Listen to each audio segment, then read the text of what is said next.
कि पूरे वर्ल्ड के अंदर इस जैसा संविधान ना कभी लिखा गया पीछे और ना आगे लिखा जाए। संविधान सभा की बैठक हुई, संविधान सभा की कमेटी बनी, तो उसमें से 75% लोग तो ये सोच करके भाग गए थे कि पता नहीं हमारे को क्या जिम्मेवारियां देंगे, क्या हम उस जिम्मेवारियों को पूरा नहीं करेंगे। सबसे बड़ी बात यह है कि अगर ये लोकतंत्र जिंदा रहेगा तो ये देश जिंदा रहेगा। लोकतंत्र के बिना कुछ भी नहीं। बाबा साहब ने संविधान बनाते ये कहा, मैंने आज से महारानियों के पेट का ऑपरेशन कर दिया है। आज के बाद राजा शासक पेट से पैदा न होकर के मत पेटी से पैदा अभी तक पिछड़ापन हमारा दूर नहीं हुआ है। हमारे को एकता की ज़रूरत है, शिक्षित होने की ज़रूरत है और फाइनेंशियली साउंड होने की भी ज़रूरत है। एकता दिखाने का एक लक्ष्य है जी। दलित समाज तो बिल्कुल पिछड़ा हुआ था, तो बाबा साहब के जो सपने थे उनको साकार करने की तरफ हमारा समाज काफ़ी आगे बढ़ रहा है। देखिए, बाबा साहब ने अपने पूरे जीवन काल में दबे कुचलों, महिलाओं, अल्पसंख्यकों के लिए लड़ाई लड़ी, संघर्ष किया और उन्होंने वो बहुत ऊंची शिक्षा ग्रहण की, जिसके चलते भारत सरकार ने उनको संविधान बनाने का। जय भारत जय संविधान। मैं पूनम बोध, आप देख रहे हैं डीपीएस न्यूज हरियाणा। दोस्तों, फिलहाल मौजूद है गुरु रविदास भवन और छात्रावास में, जहां पर आज का दिन जो है, आज के दिन की महत्वाकांक्षा और अहमियत जो है वो आप लोग खुद जानते होंगे। आज के दिन के बारे में मुझे बताने की शायद कोई ज़रूरत ना रहे। तो आज के दिन की सबसे पहले तो आप लोगों को हार्दिक बधाइयाँ। उसके बाद यहाँ पर कैबिनेट मंत्री डॉक्टर बनवारी लाल जी यहाँ पहुँचने वाले हैं और यहाँ जो 26 जनवरी का जो प्रोग्राम किया गया है उसके बारे में आपको पूरी इन्फॉर्मेशन जो है वो दिलवाएंगे। Happy republic day sir. Sir, जानना चाहूँगी कि आज आप यहाँ पर आए हैं, क्या कुछ मैसेज लेकर आए, क्या कुछ कहना चाहेंगे? मैडम, आज यहाँ पर दो प्रकार के मैसेज हैं। पहला तो सबसे बड़ा जो पूरे भारतवर्ष का आज त्यौहार है, क्योंकि हम जो मुख्य तौर पर त्यौहार मानते हैं इस देश में, 15 अगस्त हमारा त्यौहार है, 26 जनवरी हमारा त्यौहार है, 26 नवंबर हमारा त्यौहार है। ये राष्ट्रीय हमारे जो पर्व हैं, आज देश का सबसे बड़ा त्यौहार है, वो त्यौहार मनाने के लिए आए हैं, पहली बात। दूसरी बात जो है, यहाँ पर समाज जो है, रविदासिया कौम, दलित समाज, उसने मिल करके यहाँ के छात्रावास के अंदर हॉल बनाया है, जिसमें डॉक्टर बनवारी लाल जी जो विगत वर्ष में आए थे वो 31 लाख रुपए अपने कोटे से दे के गए थे। तो उसका हॉल का उद्घाटन और प्रथम तल पर जो हॉल बनेगा, सिल्वर जुबली हॉल, उसकी आधारशिला रखेंगे। आज के दिन की वैसे तो देखिए किसी को कुछ भी बताने की ज़रूरत नहीं है, हर कोई जानता है, लेकिन फिर भी मैं जानना चाहूँगी कि आज के दिन की कोई अलग मैसेज देना चाहते हो आप पब्लिक को? मैडम, सबसे बड़ी बात यह है कि अगर ये लोकतंत्र जिंदा रहेगा तो ये देश जिंदा रहेगा। लोकतंत्र के बिना कुछ भी नहीं है। भारत का संविधान लागू होने से पहले महारानियों के पेट से राज्य रजवाड़े पैदा होते थे, आम आदमी की कहीं कोई बात नहीं थी। बाबा साहब ने संविधान बनाते ये कहा, मैंने आज से महारानियों के पेट का ऑपरेशन कर दिया है। आज के बाद राजा शासक पेट से पैदा न होकर के मत पेटी से पैदा होगा। और ये बहुत बड़ा है कि हम सब मिल करके दुनिया के सबसे बड़े लोकतांत्रिक देश के लोकतंत्र के साथ खड़े हों, बचाएं और आम आदमी जो है उसको अपना हक और खूब मिले। सर, जानना चाहूँगी, बाबा साहब ने इतना संघर्ष किया था, हम सबको एक समान जीने का अधिकार दिया था। आज के टाइम पे क्या लगता है आपको कि सभी लोग एक तरीके से जी रहे हैं? जो बाबा साहब ने जो संघर्ष किया था, क्या लग रहा है उनका संघर्ष कामयाब हो रहा है? देखो, लाखों वर्षों से जो है ना, हमारा समाज जो है पिछड़ा हुआ था और इस पिछड़ेपन का जो है दूर करने के लिए समय लगेगा। अभी तक पिछड़ापन हमारा दूर नहीं हुआ है। हमारे को एकता की ज़रूरत है, शिक्षित होने की ज़रूरत है और फाइनेंशियली साउंड होने की भी ज़रूरत है, तभी हम बाबा साहब के सपने को साकार कर सकते हैं। तो हमारे साथ हमारा यदि साथी एक रहेंगे तो हमारे बाबा साहब का सपना भी साकार रहेगा। आज 26 जनवरी के दिन यहाँ पर आए हैं, जो प्रोग्राम किया जा रहा है, बाबा साहब को जो सम्मानित किया जा रहा है, आप लोगों को सर ये बताइए कि सभी लोगों को इस सब को देखकर क्या कुछ संदेश लेना चाहिए आपके हिसाब से?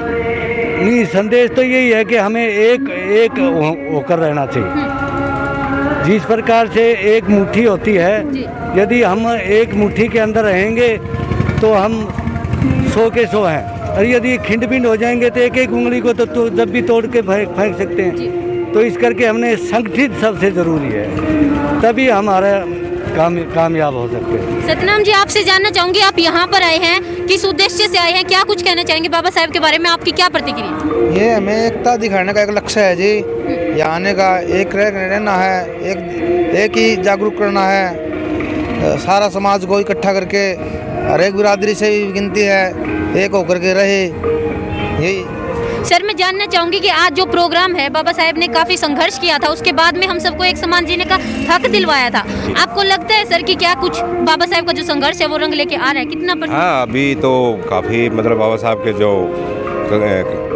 कारनामे करवाए उन्होंने, मतलब कहूँगा मैं कि उनका जो संघर्ष था, जो उन्होंने नींव रखी, उसके ऊपर हमारा दलित समाज काफ़ी आगे हद तक मतलब बढ़ चुका है, शिक्षित हो रहे हैं। हमारा क्षेत्र में IAS बन गए, IPS आ रहे हैं, एडमिनिस्ट्रेशन में चले गए, पॉलिटिक्स में देखे, नहीं तो हमारे को कौन पॉलिटिक्स माने देते था।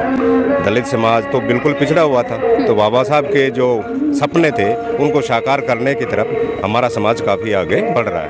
सर मनुवादी लोगों को आप क्या कहना चाहेंगे जो दलित को दलित मानता है, इतना कुछ होने के बावजूद, संविधान होने के बावजूद, जो जाति के आधार पर लोगों को छोटा बड़ा बताते हैं, उन लोगों को आप क्या कुछ कहना चाहेंगे? देखिए, उनके जो मानसिकता है ना, जो लाखों सालों से उनके मतलब घर में यही शिक्षा दी जाती है ना, भाई ये छोटा है, ये बड़ा है, उसको दिमाग से निकालने में अभी हमें लगता है कि 50 साल और लग जाएंगे। तो उनके जो सामाजिक जो उनमें भेदभाव जो हमारे साथ किया जाता है, उसको दूर करने के लिए अभी हमें और संघर्ष करने की ज़रूरत है और एकत्रित होने की ज़रूरत है। शिक्षित सबसे बड़ी तो हमारा जो हथियार है शिक्षा है। जब हम शिक्षित हो जाएंगे तो हम उनके अत्याचारों को अपने आप मुकाबला करना लग जाएंगे और हम मतलब डट के और अच्छी तरह से कामयाब होंगे और उनकी मानसिकता को दूर करेंगे। Thank you sir.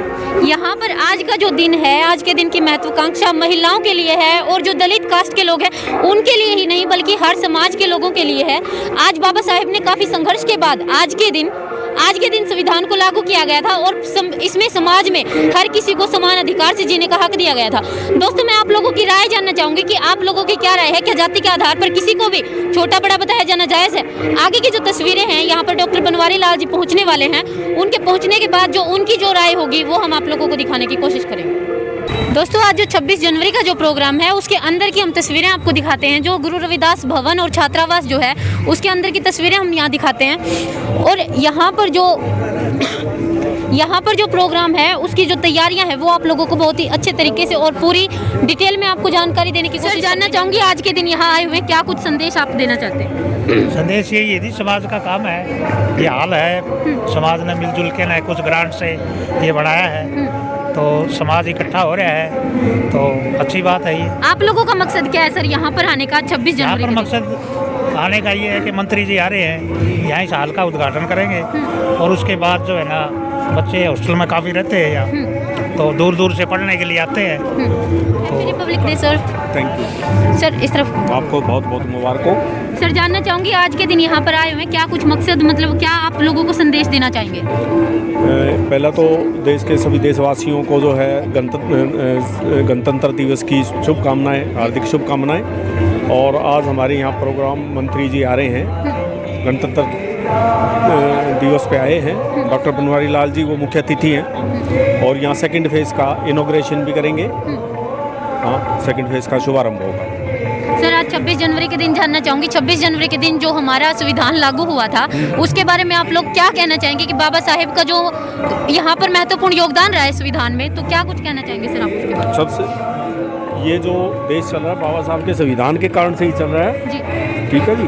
हाँ, और जो उन्होंने बहुत थोड़े टाइम में और देश का सबसे मजबूत संविधान जो है बाबा साहब ने देश को लगाया, जिससे महिलाओं को जिनको विशेषकर कभी पढ़ने स्कूल जाने की भी वो नहीं थी, और ये सारे उन्होंने संविधान में प्रावधान करके सबको बराबर का अधिकार दिया। संत शिरोमणि गुरु रविदास जो महासभा है यहाँ के जो प्रधान हैं, हम उनसे बातें करने की कोशिश करते हैं। सर सबसे पहले तो हैप्पी रिपब्लिक डे आपको भी। आप सर मैं जानना चाहूँगी बाबा साहेब के बारे में कि आज के दिन जो संविधान लागू करवाया था, लिखने में बाबा साहेब का काफ़ी सारा योगदान रहा है, उनके बारे में आप क्या कहना चाहोगे? आप ये ना कहो कि बाबा साहब का बहुत सारा मतलब काफ़ी सारा सहयोग रहा जी, ये कहो कि सारा ही सहयोग बाबा साहब का था जी। कुछ लोग कहते हैं कि संविधान को लिखने में, लागू करवाने में और लोग भी तो साथ में थे, अकेले बाबा साहब को क्यों नाम दिया जाता है? संविधान सभा की बैठक हुई, संविधान सभा की कमेटी बनी, तो उसमें से 75% लोग तो ये सोच करके भाग गए थे कि पता नहीं हमारे को क्या जिम्मेवारियां देंगे, क्या हम उस जिम्मेवारियों को पूरा नहीं करेंगे। परंतु बाबा साहब ने उन्होंने अपनी जिम्मेवारी को समझा और पूरी जिम्मेवारी के साथ ये काम ऐसा किया कि पूरे वर्ल्ड के अंदर इस जैसा संविधान ना कभी लिखा गया पीछे और ना आगे लिखा जाएगा। लेकिन सर कुछ लोग हैं जैसे मनुवादी विचारधारा के लोग ही लगा लो, संविधान में काफी सारी कमियां निकालते हैं, क्या वो कमियां जायज है? उन लोगों का आप क्या कहते हैं? कमियां नहीं कह सकते, देखो सुधार की गुंजाइश हर चीज़ में होती है। जी। बाबा साहब ने जो चीज़ उसमें प्रोविज़न दिए वो उन हालातों के ध्यान में रखते हुए आगे आने वाले 10, 20, 50, 100 साल के लिए जैसे जैसे जनरेशन बढ़ेगी, टाइम बढ़ेगा, हर चीज़ में सुधार की गुंजाइश होती है। हमारे संविधान में भी सुधार की गुंजाइश है और टाइम टू टाइम उसमें अमेंडमेंट भी होते रहे हैं, ठीक है ना। अब कमियाँ न्यू निकाल दे तो कमियाँ तो वो आदमी निकालता है जिसने करना कुछ है नहीं, और कमियां उसमें 70 निकाल देंगे। उनको ये कहो कि जितने दिनों में बाबा साहब ने संविधान लिखा उस संविधान को उतने दिनों में वो पढ़ के सुना दे, हम मान जाएंगे कि हाँ ये कमियां सही है। जब वो उतने दिन में पढ़ नहीं सकते तो लिखना तो बहुत बड़ी बात है, ठीक है ना। जी सर, आज के बारे में जानना चाहूँगी, आज यहाँ पर किस तरह का प्रोग्राम किया? आज गणतंत्र दिवस है, जिला स्तर का प्रोग्राम वहाँ होने लग रहे हैं। मंत्री जी का खाने का जलपान की व्यवस्था हमारे छात्रावास में थी क्योंकि हमारे समाज के हैं। हमने उनसे रिक्वेस्ट की थी कि जी सरकारी प्रोग्राम वो है, खाने पीने का हमारे जलपान का यहाँ करो, तो उन्होंने मान गए थे। दूसरी बात, हमारा ये सिल्वर जुबली हाल है इस संस्था का, 25 साल पूरे होने के उपलक्ष्य में इसकी नींव रखवाई गई थी 2020 में। आज उसके दूसरे चरण का शुभारंभ करेंगे, मंत्री जी के कर कमलों से इसका शुभारंभ होगा। इसमें बहुत बड़ा स्टडी सेंटर खोलने जा रहे हैं। जब ये तैयार हो जाएगा, जो गांव से बच्चे पढ़ने के लिए शहर में आते हैं उनके लिए स्टडी सेंटर यहाँ बनाएंगे। Thank you sir. यहाँ पर जो कैबिनेट मंत्री डॉक्टर बनवारी लाल जी पहुँचने वाले, वो एक महान नेता जिनको बोल सकते हैं हम, ऐसे हैं कि जहाँ जगह जगह जैसे छात्रावास में कुछ पैसे देकर जाते हैं ताकि जो छात्र हैं वो आगे पढ़ लिख कर आगे निकल सके। उनकी सोच जो है वो बाबा साहेब ने जो संविधान लिखा था उसके हिसाब से संविधान लिखकर हर किसी को एक समान जीने का हक दिया था, लड़कियों को पढ़ने की, महिलाओं को पढ़ने की और बोलने की, जो हर तरह के यानी कि हर एक समाज को अलग अलग उन्होंने हक दिलवाए थे, उसके ऊपर वो काम कर रहे हैं। अब यहाँ पर जब कैबिनेट मंत्री जी पहुँचेंगे, हम उनसे बात करने की कोशिश करेंगे और जानने की कोशिश करेंगे कि उनका जो आज का संदेश है वो क्या है। गणतंत्र दिवस जो है आज उसके दिन पे, और यहाँ पर रजत कलसन एडवोकेट जी हमारे साथ में हैं। सर मैं जानना चाहूँगी, सबसे पहले तो सर हैप्पी रिपब्लिक डे आपको भी गणतंत्र दिवस की बहुत बहुत बधाई हो। सर आज यहाँ आए हैं आप किस उद्देश्य से, क्या आपको, आप मैं जानना चाहूँगी लोगों को क्या संदेश देना चाहूँगी? आज हम यहाँ पर इसलिए इकट्ठा हुए हैं क्योंकि आज गणतंत्र दिवस का जो कार्यक्रम है वो यहाँ पर गुरु रविदास छात्रावास में हम लोग सेलिब्रेट कर रहे हैं और सारा का सारा समाज यहाँ पे इकट्ठा हुआ है। और इसके साथ ही जो गुरु रविदास छात्रावास है, यहाँ पर एक बहुत बड़ा सिल्वर जुबली हॉल है, उसका भी यहाँ पर इनॉग्रेशन किया जाना है। तो उसी सिलसिले में हम सारे के सारे लोग यहाँ पर इकट्ठा हुए हैं। सर आज गणतंत्र दिवस है जहाँ पर संविधान जो है आज के दिन लागू किया गया था। संविधान में हर किसी इंसान को एक समान जीने का हक दिया गया, लेकिन क्या आपके हिसाब से आपको लगता है कि जो बाबा साहेब का जो संघर्ष था वो कामयाब हुआ है? देखिए, बाबा साहब ने अपने पूरे जीवन काल में दबे कुचलों, महिलाओं, अल्पसंख्यकों के लिए लड़ाई लड़ी, संघर्ष किया और उन्होंने वो बहुत ऊंची शिक्षा ग्रहण की, जिसके चलते भारत सरकार ने उनको संविधान बनाने का दायित्व सौंपा था। और उन्होंने भारत का संविधान जो बनाया उसमें खास तौर पे समानता का अधिकार जो था वो हम लोगों के लिए दिया। रिजर्वेशन के हम लोगों के लिए जो प्रोविजंस थे वो संविधान में डाले। लेकिन बड़े दुख की बात है, जो आज़ादी के बाद से भारत में जो सरकारें रही हैं और अब जो मौजूदा सरकार भी है, वो कहीं ना कहीं जो संविधान में जो प्रोविजंस हैं, अनुच्छेद हैं, समानता के एट्रोसिटी को ख़त्म करने के लिए हम लोगों को खास तौर पे अनुसूचित जाति, जनजाति और महिलाओं को समान धारा में लाने के लिए जो प्रावधान है, उनको जानबूझकर लागू ना करने का एक षड्यंत्र रचा जा रहा है पिछले काफ़ी सालों से। और बड़े दुख की बात है कि संविधान लागू होने के आज 20-22 सालों बाद भी हम लोग आज भी उसी तरह की जातिगत प्रताड़ना झेल रहे हैं, जातिगत अत्याचार झेल रहे हैं, भेदभाव झेल रहे हैं। तो कहीं ना कहीं पूरे समाज का दायित्व बनता है कि हम संविधान में दिए हुए अपने अधिकारों को समझें, उन्हें लागू करने का प्रयास करवाएं तथा हम लोग ऐसे जनप्रतिनिधियों को विधानसभा में, लोकसभा में, पंचायतों में पहुंचाने का काम करें जिनको संविधान का ज्ञान हो और जो संविधान के अधिकारों को आम जनता के लिए, हम लोगों के लिए लागू कराने का प्रयास करें। Thank you sir. Thank you. यहाँ पर रजत कलसन एडवोकेट जी यहाँ पर पहुँचे थे। जितने भी दलित कास्ट के लगा लो या कोई भी जैसे धरने प्रदर्शन हुए हैं कुछ टाइम पहले, अभी कुछ दिनों पहले भी हिसार में धरने हुए, वहाँ पर भी रजत कलशन एडवोकेट जो है बार बार मौजूदा थे। आज यहाँ इस प्रोग्राम में भी रजत कलशन एडवोकेट यहाँ पर आए हैं और उन्होंने एक महत्वपूर्ण संदेश दिया है कि जो हमारा समाज है उसको एकत्रित होने की ज़रूरत है।